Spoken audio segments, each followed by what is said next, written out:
निकिता व निलेश बाळासाहेब व माधवीचे मोठे सून व मुलगा होते। बाळासाहेबांना 3 मुले होती। मोठा मुलगा निलेश, त्यानंतर मुलगी विद्या व सगळ्यात छोटा मुलगा राहुल। निलेश खूप साधा सरळ मुलगा होता। जेव्हा निकिता या घरात लग्न करून आली होती तेव्हा तिने खूप काही सहन केले होते। निलेश निकितावर खूप प्रेम करत होता, परंतु सासरच्या बाकी लोकांचे निकिताबरोबरचे वागणे मात्र वेगळे होते। बाळासाहेब व माधवी दोघेही तिला सासू सासरे असल्याचा खूप रुबाब दाखवत होते।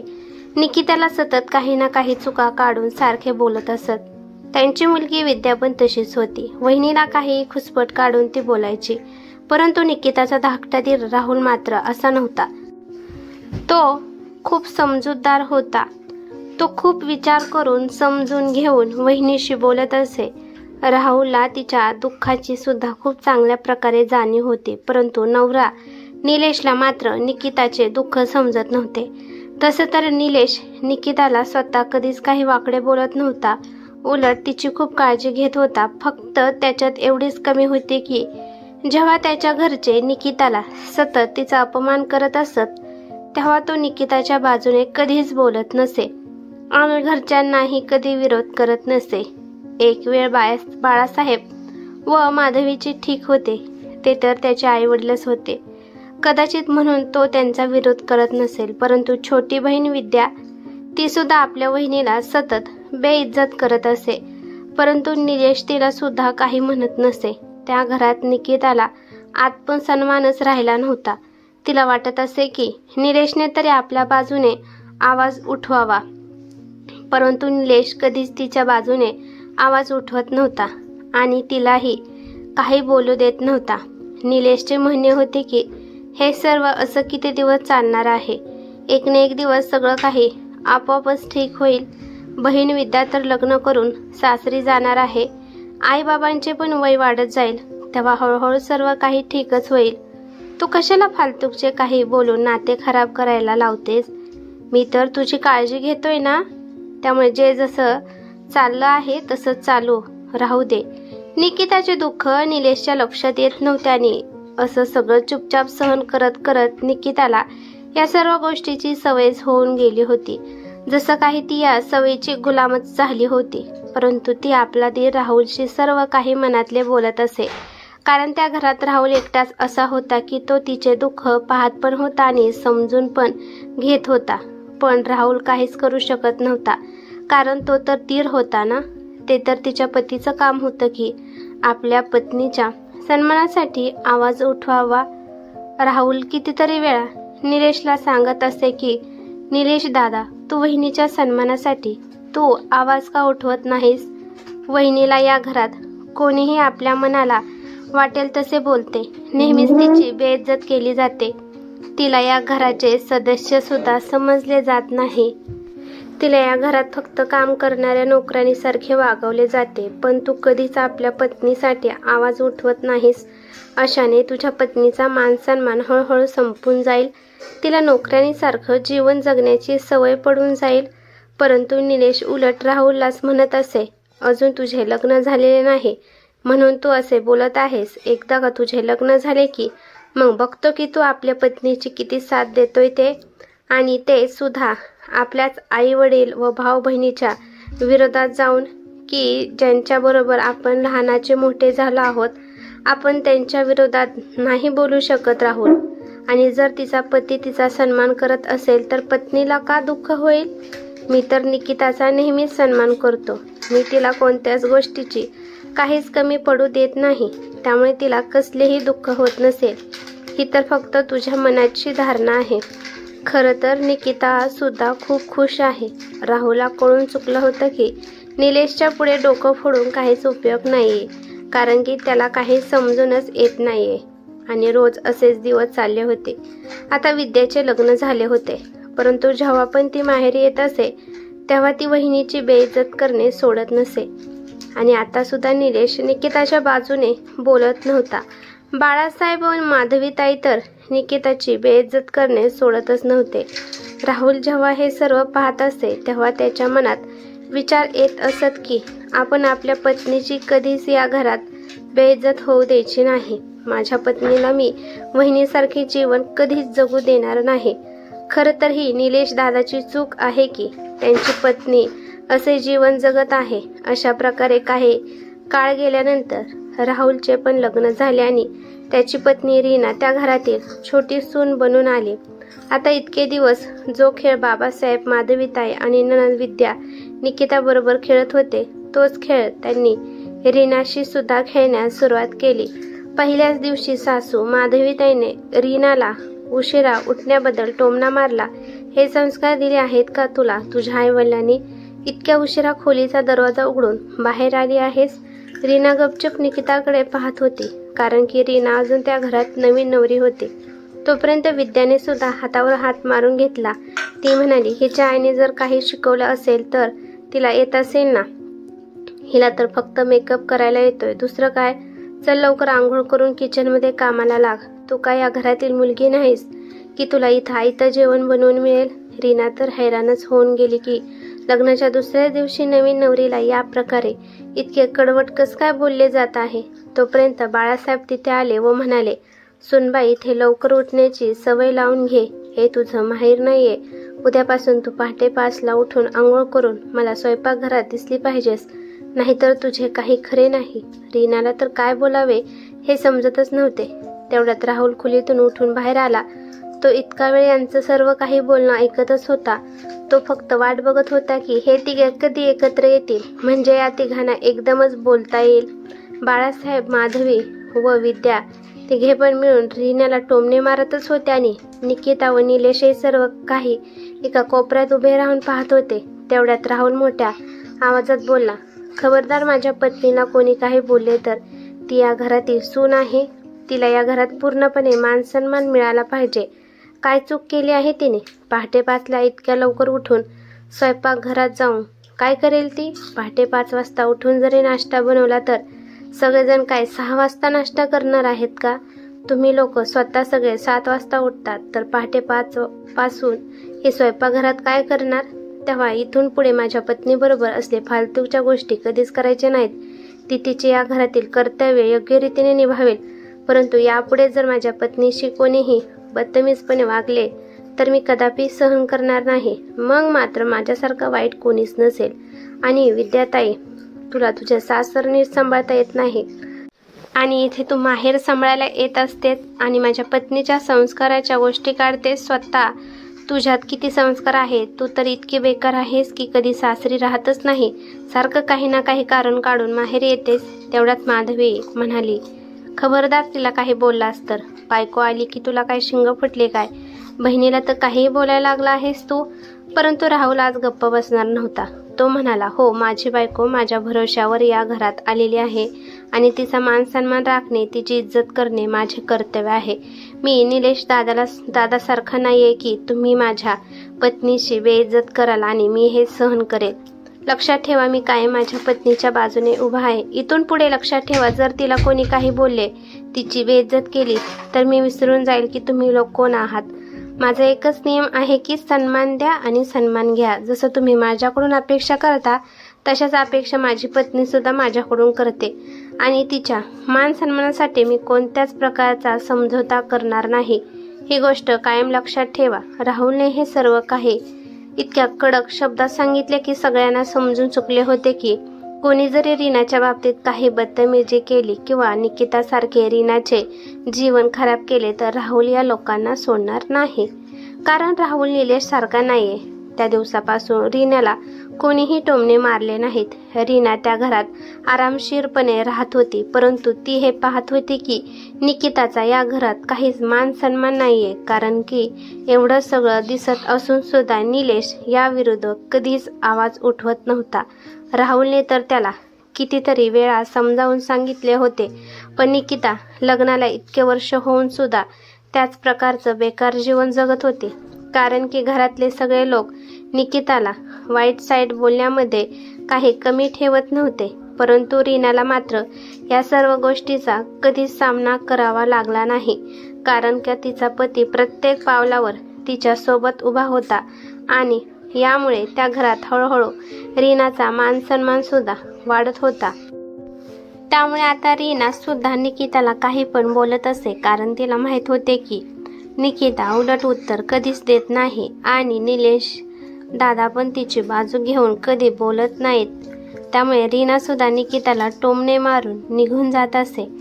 खरं तर हा निलेश व निकिताचा दोष होता. ते सर्वांचे ऐकून घेत असत व कुणालाच काही बोलत नसत. रीना व राहुल मात्र त्या घरात छोटे असून सुद्धा त्यांचा मान सन्मान वाढला होता आणि निलेश व निकिता त्या घरातील मोठे सून व मुलगा असून सुद्धा ही छोटी सून त्यांच्यावर हुकूमत गाजवत होती. सर्व काही असे चालले होते. एके दिवशी अचानक सासूचा पाय घसरून ते अंगणात पडली. पाऊस पडल्यामुळे अंगण सगळं ओलं झालं होतं. परंतु घसरून पडल्याचा दोष सुद्धा सासू आपल्या मोठ्या सुनेला निकिताला देत होती.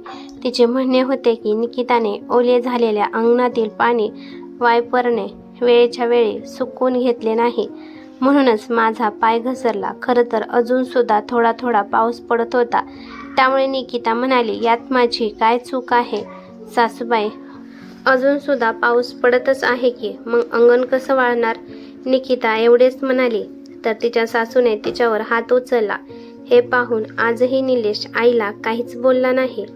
निकिता गपचूप उभी राहून रडत होती. तेवढ्या तिथे राहुल आला व म्हणाला, वहिनी, तुम्ही तुमच्या सन्मानासाठी आवाज का उठवत नाही? जोपर्यंत तुम्ही स्वतःहून काही बोलत नाही तोपर्यंत तुम्हाला कोणी समजून घेणार नाही. तुम्हाला स्वतःसाठी कठोर पाऊल उचलावेच लागेल. निकिता खूप दुःखात होती. त्यामुळे ती राहुलच्या गळ्यात पडून खूप रडू लागली. कारण का तिचे दुःख तर तिचा नवरा पण समजू शकत नव्हता. तेवढ्या तिथे रीना आली. इतक्या दिवसात रीनाच्या लक्षात आलंच होतं की निकिताचं या घरात किती मान सन्मान आहे ते. निकिताला आपल्या पतीच्या असे गळ्यात पडून रडताना पाहून तिने सुद्धा टोमणा मारला की, वा वहिनी, आता तो छोट्या दिराला पण फसवायला लागलात तुम्ही. आपल्या पतीपासून तुमचे मन भरत नाही का? आता माझ्या पतीला जाळ्यात ओढत आहात. रीनाने हे मुद्दाम आपल्याच नादात बोलली होती. खरं तर तिला खूप चांगल्या प्रकारे माहीत होतं की त्या दोघांमध्ये असं काहीच नाहीये. पण तिला इतक्या दिवसात निकिताला टोमणे मारण्याची सवयच लागली होती आणि तिला दुःखी करण्यासाठी ते हे मुद्दाम बोलत होती. परंतु आज रीनाचे असे बोलणे मात्र रीनावरच भारी पडले होते. कारण आज निलेशच्या आत्मसन्मानाला कुठेतरी ठेच लागली होती. तो जिवंत असून सुद्धा त्याच्या सती सावित्रीसारख्या पत्नीवर असे गलिच्छ आरोप कसं काय कोण लावू शकतो हे त्याला सहन झाले नाही. निलेश खूप जोरात ओरडला आणि म्हणाला, खबरदार, जर तू यापुढे निकिताबाबत असे गलिच्छ शब्द वापरले तर. राहुलला सुद्धा रीनाचे असे बोलणे आवडले नव्हते. परंतु राहुल निलेशला म्हणाला, खबरदार भैया, जर तू माझ्या पत्नीला असं मोठ्या आवाजात बोललास तर मी असं माझ्या पत्नीला मोठ्या आवाजात बोलण्याचा कुणालाही अधिकार दिलेला नाही. माझ्या पत्नीला काही पण बोलण्याचा कुणालाच हक्क नाही. इकडे हे सगळं ऐकून रीना मात्र मनातल्या मनात गर्वाने फुगली होती. कारण तिला वाटून गेले, इतकं सगळं होऊन सुद्धा माझा पती माझ्या बाजूने उभा राहिला आहे. राहुल म्हणाला, निलेश दादा, ही तुझी चूक आहे. तू आपल्या घरात सगळ्यांना हक्क देऊन टाकला आहे ना. तुझ्या पत्नीला कोणीही काही पण बोलण्याचा ही तुझीच कमी आहे. त्यामुळे सगळेजण या गोष्टीचा फायदा घेत आहेत आणि ही माझी काल आलेली पत्नी सुद्धा या गोष्टीचा फायदा करून घेत आहे. दादा, मला माहीत आहे माझी पत्नी खूपच चुकीचे बोलले आहे. मी तिला तिच्या चुकीची जाणीव करून देणारच आहे. तिच्या वतीने मी आता तुझी माफी मागत आहे. परंतु तिला काही बोलण्याचा अधिकार मी तुला देऊ शकत नाही. एक गोष्ट तुला मी परत समजावून सांगू इच्छित आहे. दादा, कदाचित यावेळी तरी ही गोष्ट तुला समजेल, कारण की या वेळेला गोष्टी खूप पुढे गेलेल्या आहेत. दादा, या वेळेला माझ्या पत्नीपेक्षा सुद्धा जास्त तुमची चूक आहे. तू या घरात सगळ्यांनाच इतकी सूट देऊन टाकली आहे की कोणीही येतं आणि वहिनीला काहीही बोलून जातो. तुम्ही बोलणाऱ्या लोकांना कधीच याचं उत्तर मागत नाही. त्यामुळेच आज रीनाचे मन सुद्धा इतके वाढले की तिने आज वहिनीवर चुकीचे आरोप लावले. ती वहिनी बरोबर इतके गलिच्छ बोलली आहे, तेव्हा वहिनीने सुद्धा तिला उलट उत्तर द्यायला पाहिजे होते. तुम्ही कधीच कुठल्या गोष्टीवर आवाज उठवला नाही आणि वहिनीला सुद्धा आवाज उठवून दिला नाही आणि हीच जीवनातली सगळ्यात मोठी तुमची चूक आहे. दादा, आज रीना जर वहिनीला चुकीचे बोलले आहे तर वहिनीने सुद्धा तिला उलट उत्तर दिले पाहिजे होते आणि ते न केल्यामुळेच आज गोष्टी इतक्या बिघडल्या आहेत. अजून सुद्धा वेळ गेलेली नाही. आता तरी स्वतःमध्ये बदल करा, नाही तर तुमचे जीवन नरकाप्रमाणे बनेल. आज मात्र निलेश व निकिताला खूप चांगल्या प्रकारे समजून चुकलं होतं की त्यांचे गप्प बसणे त्यांना आज कुठल्या वळणावर घेऊन आलेले आहे. निलेश मात्र आज खूप मोठ्या आवाजात बोलला. त्याचे असे बोलणे ऐकून घरातील सर्वजण बाहेर अंगणात आले. निलेश खूप मोठ्याने ओरडून म्हणाला की इथून पुढे जर माझ्या पत्नीला कोणी बेइज्जतीने वागवले तर माझ्यासारखे वाईट कोणीच नाही. निकिता या घरातील मोठी सून आहे व तिला मोठ्या सुनेचा मान मिळालाच पाहिजे. इथून पुढे निकिताला सर्वांनी मर्यादेत राहूनच बोलायचं. चुकून जरी तिच्याशी कोणी बदतमीजी करण्याचा प्रयत्न केला तर मात्र त्याचे परिणाम भोगायला तयार राहा. आई, आज तू तर निकितावर हात उचललास. तुझी ही पहिली व शेवटची चूक समजून मी माफ करतो, परंतु इथून पुढे माझ्या पत्नीवर हात उचलण्याची चूक मात्र कधीच करू नकोस. नाहीतर मी हे विसरून जाईल की तू माझी आई आहेस.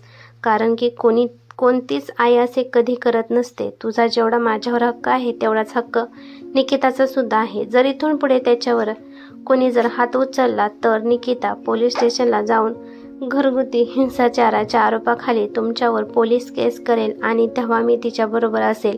इथून पुढे तिच्याशी मोठ्या आवाजात बोलण्याचा कुणीही प्रयत्न करू नका. आणि विद्या, तू पण लक्षात ठेव, निकिताच्या बाबतीत कधी तू कुठल्या गोष्टीसाठी तोंड उघडलं आणि तिला काही बोललीस तर याद राख, तू आता तुझ्या घरी जाऊन तुझे सासर सांभाळ. तुझे लग्न झालेले आहे आणि हो, तुला प्रत्येक महिन्यात माहेरी येऊन राहण्याचा एवढा शौक असेल तर तो आईपुरताच मर्यादित ठेव.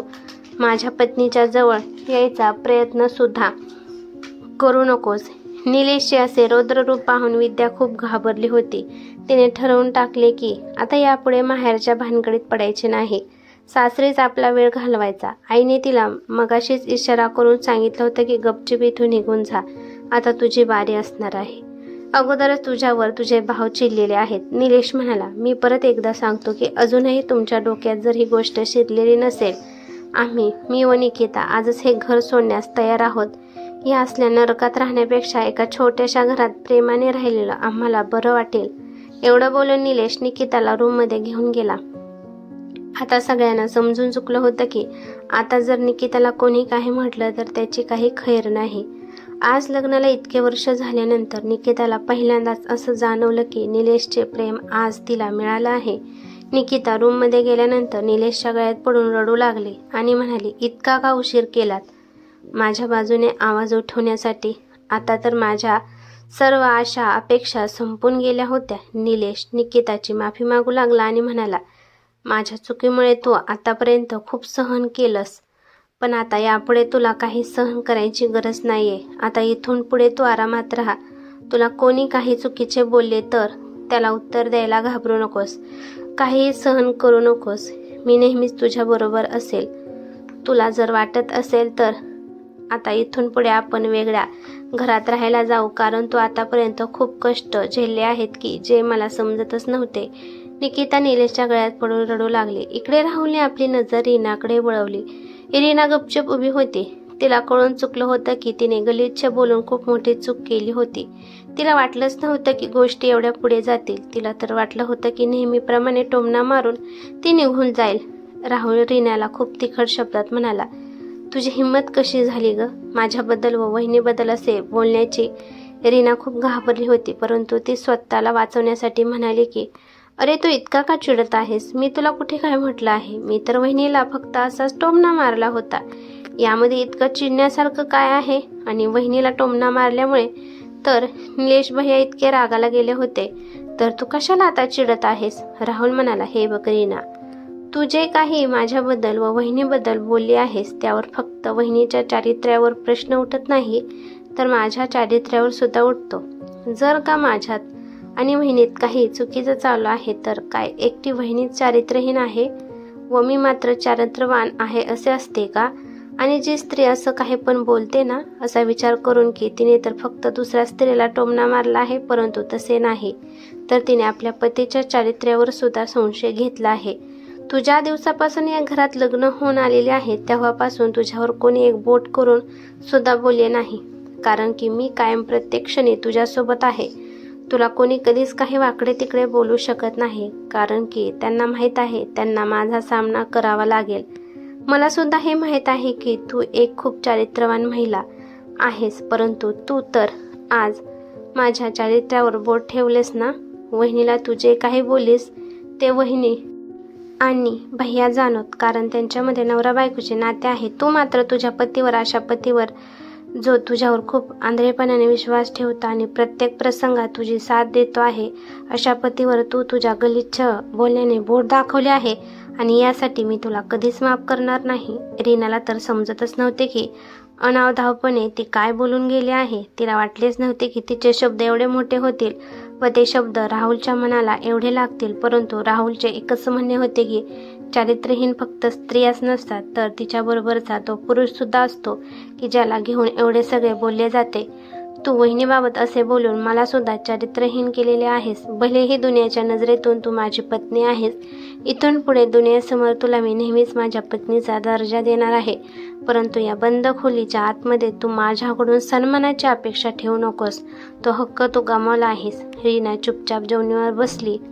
ती हा विचार करत बसली की तिच्या स्वतःच्या चुकीमुळे आज तिला आपल्या पतीचे प्रेम कायमचे दुरावले होते. तर मित्रांनो, कशी वाटली कहाणी? आवडली असेल तर लाईक करा, नवीन असाल तर चॅनलला सबस्क्राईब करायला विसरू नका.